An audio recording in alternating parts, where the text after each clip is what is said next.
Jessica cat here. Oh, I'm sorry you don't like that. Okay, go ahead, go down. Today I'm going to be working on the second part of my cosplay of Flick, which is his vest. So I was doing some pre-stuff before I started recording this video. First, this is the first video in a while where I'm showing my real hair. Very nervous about that. Two, making his vest with the little folds he has on his jacket is kind of more complicated than I thought it would be. I wasn't originally going to use the original pattern that I used for the hoodie. However, it would be best fit for that. So what I'm going to do is use that original pattern that I printed out from soeasy.com. But the reason why it's going to be harder is because this is a hoodie pattern where the sleeve is part of the upper portion of the body right here. So what I'm going to try to do is to cut the vest, or cut the fabric, I mean, across this so that it doesn't have an arm. It'll just be a hole with this weird little flap. I'm gonna make collar to go around that will fold for the top flat. And for this, I added a little flap for the bottom one that's gonna be turned in. Everyone said junk veil is useless. And then of course, this is the front. So we're gonna see how that works out. The next thing is I got a new camera finally. So hopefully this looks way better than part one because it's shot on a brand new camera. So yay! So the material for this project is going to be black fleece. I decided not to do leather because it would look weird on top of the red fleece. It would give it more of a hoodie effect to keep the vest the same kind of fabric as the hoodie. And then these studs for around the rim, and of course black thread and my sewing machine. I just realized I wasn't wearing my Flick hoodie for that intro like I intended. There we go, except you can't see the spikes. All right, let's get this started.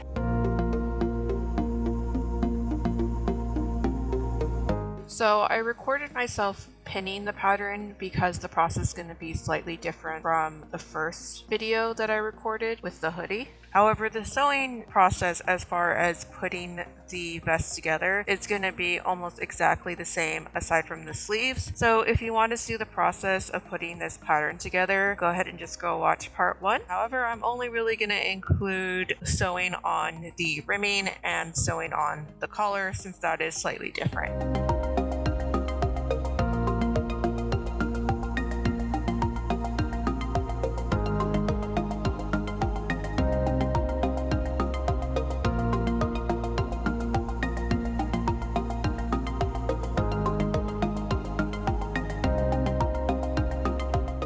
So this is what the pieces look like with the front, back, and sleeve sewn together, and this is what it looks like with the two sides sewn together. It came out surprisingly well.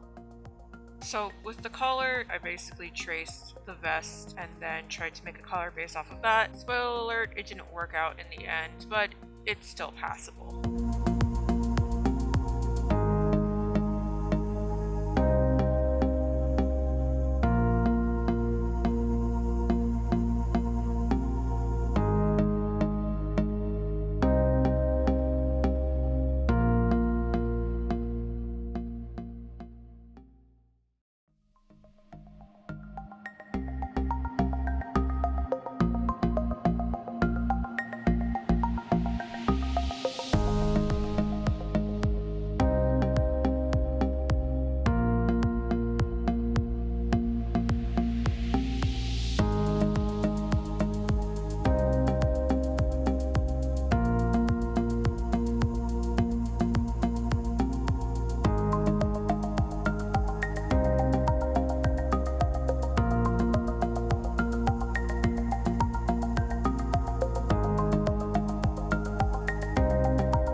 Brand new camera, still trying to figure this out.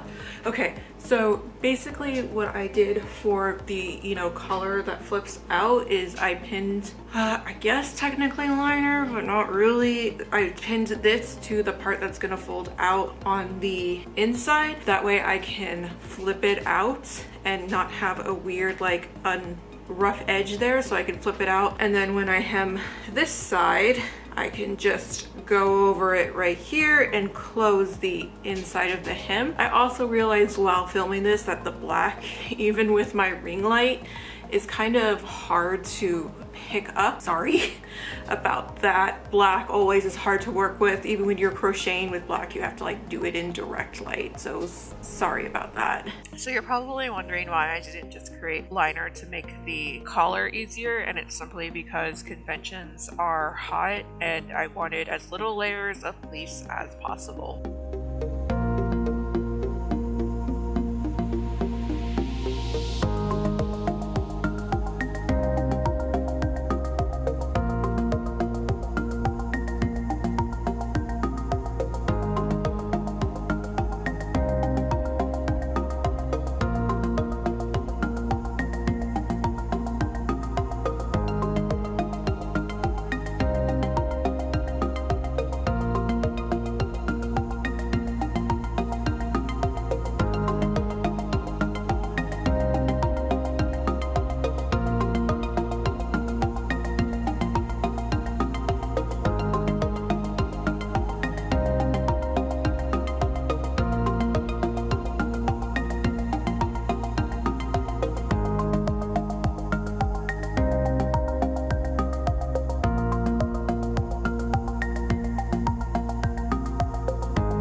pliers, of course, to help put in the studs into the jacket. You'll also notice I kind of messed up on the angle with this. I kind of filmed some of it off camera. That was my bad. Also, don't recommend you use the type of plier I was using.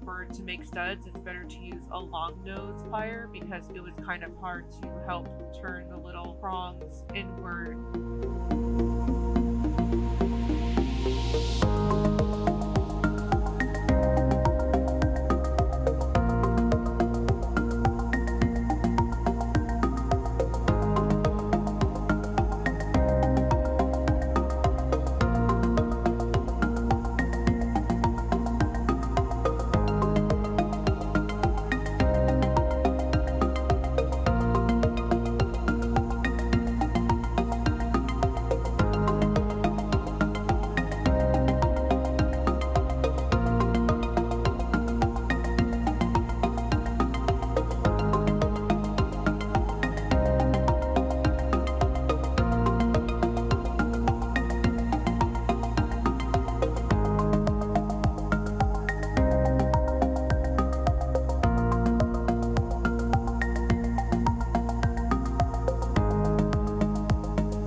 Okay, so it didn't come out exactly like I wanted it to. There's a, oh god, this black fabric. There's a big gap in between like here, and it doesn't look like what his vest actually looks like, but you know, that's okay, because I guess it's a casual cosplay. And you know, it still has the studs at the bottom, and that's an important way to identify it. So, you know, it didn't come out perfect, but it still came out like workable for when I'm at a convention. Also though, this hoodie is even hotter with like 2 layers of fleece. So thank you for watching. I hope you enjoyed this video. In the next video, I'm gonna be making his patch that goes on the back. So I hope you enjoy that and you have a great day.